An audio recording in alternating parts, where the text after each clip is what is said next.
Debbie, hi, and Hi. welcome. Good to be able to talk to you about category management.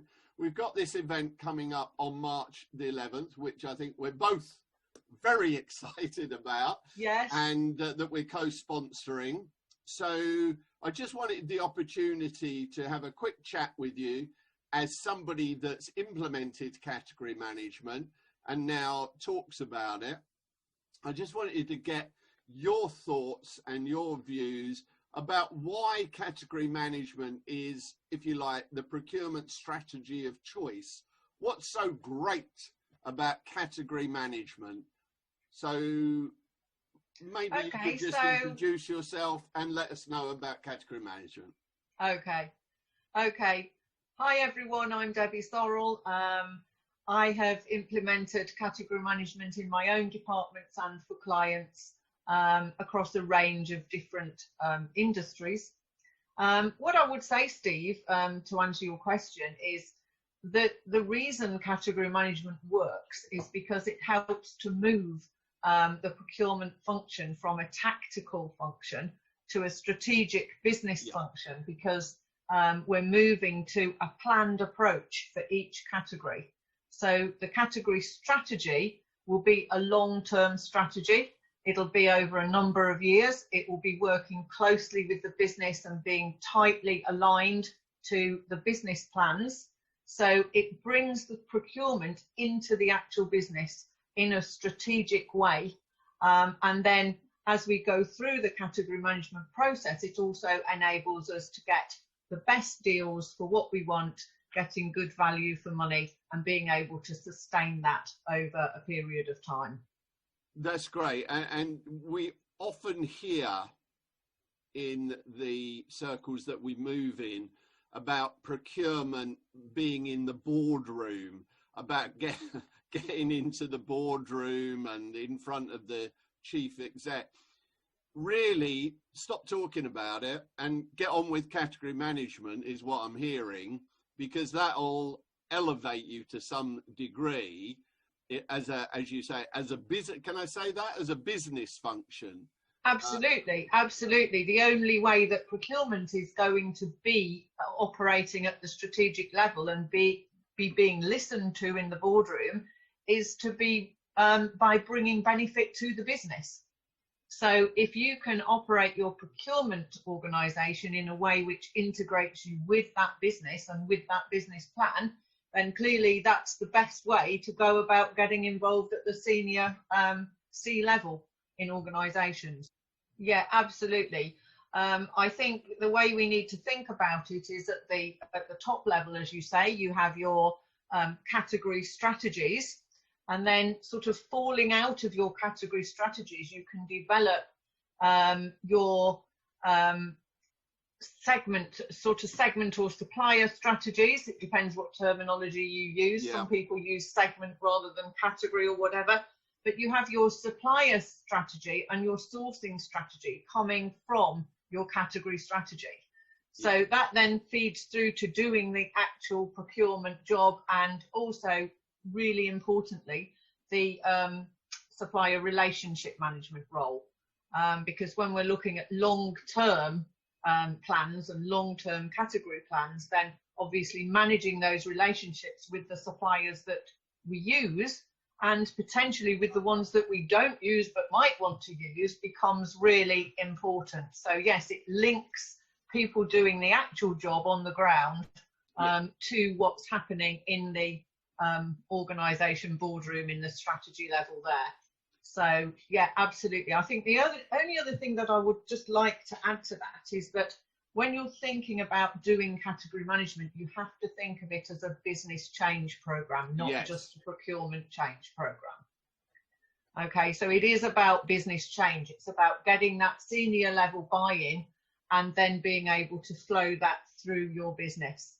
It's an uphill battle if you're trying to do it the other way around. Yeah, absolutely. And you've said perhaps more than once during our conversation, planning. Yeah, you absolutely have to be prepared to do that. You know, you need good plans, you need sort of integrated cross-functional teams as well. Your category team isn't just procurement. Your category team involves stakeholders and involves people from the business and involves your suppliers.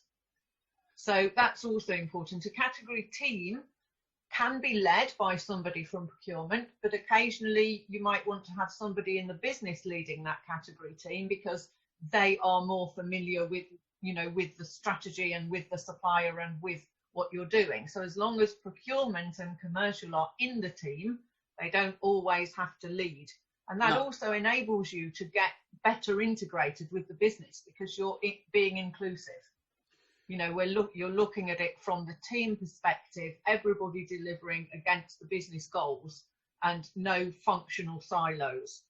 Yes, I think, you know, you've got to look at your strategy as the guiding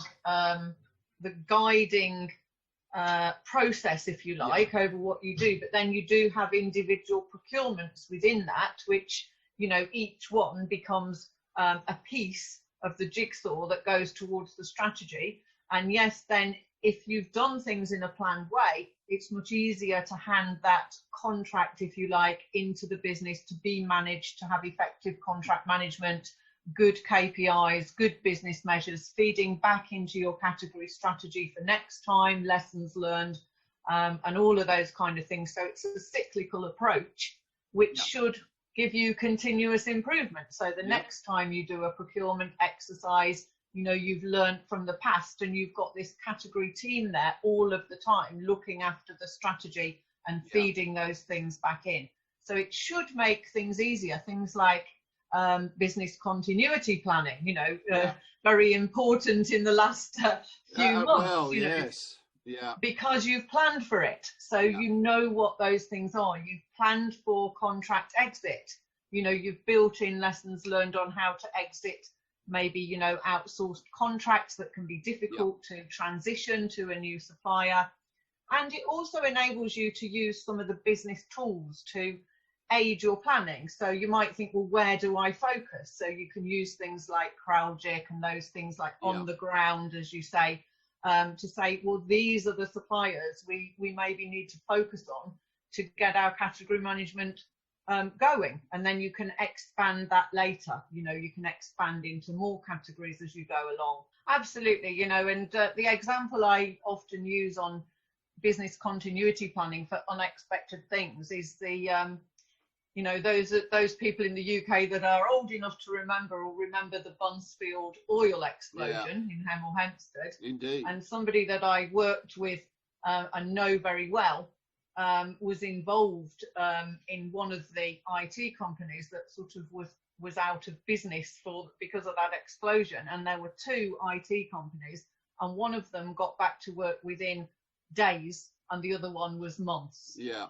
And that was just the difference between the planning that they had done on one side and not done any planning on the other side, and they'd lost everything and they had to start from scratch, whereas the other people, you know, were set up with everything duplicated on a different site, you know, because it might seem very very unusual that some explosion would happen from an underground oil tank you didn't know existed.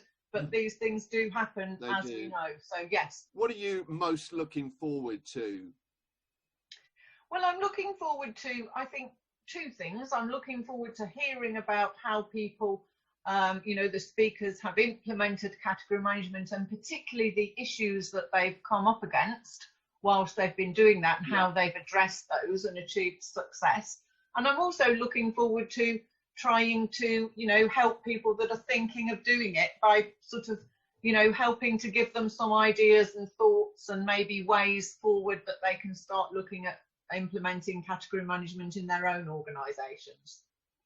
Excellent. Debbie, it's been an absolute pleasure, and I'll look forward to seeing you again on March the 11th, and thank you for your time. Appreciate it. It's a pleasure, Steve. Look forward to seeing you soon.